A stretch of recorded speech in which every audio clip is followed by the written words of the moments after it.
أعوذ بالله السميع العليم من الشيطان الرجيم بسم الله الرحمن الرحيم إن الذين كذبوا بآياتنا واستكبروا عنها لا تفتح لهم أبواب السماء ولا يدخلون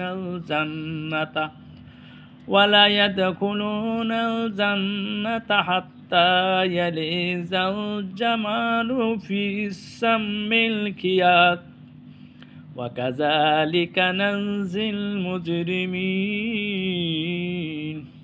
অর্থাৎ নিশ্চয় যারা আমার আয়াতসমূহকে মিথ্যা প্রতিপন্ন করেছে এবং এগুলো থেকে অহংকার করেছে তাদের জন্য আকাশের দ্বার উন্মুক্ত করা হবে না এবং তারা জান্নাতে প্রবেশ করবে না যতক্ষণ না সূচের ছিদ্র দিয়ে উট প্রবেশ করবে। এমনিভাবে আমি পাপীদের শাস্তি প্রদান করি। আমি সূরা আল আরাফের 40 নম্বর আয়াত তেলাওয়াত করেছি, অর্থ করেছি। এখানে মহান রব্বুল আলামিন ইরশাদ করেছেন, যারা আল্লাহর আয়াতকে মিথ্যা মনে করে অবিশ্বাস করে তারা তাদের জান্নাতে প্রবেশ করা সুকঠিন।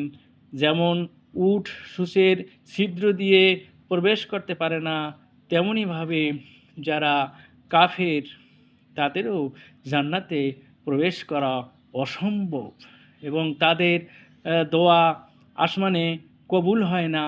কাজেই তাদের ভয়াবহ শাস্তির জন্য প্রস্তুত থাকতে হবে। মহান রব্বুল আলামিন সারা বিশ্বের মানবদের যে আয়াতের প্রতি খেয়াল রেখে আল্লাহর আয়াতগুলোকে বিশ্বাস করার তৌফিক প্রদান করুন। আমিন। আসসালামু আলাইকুম ওয়া রাহমাতুল্লাহ।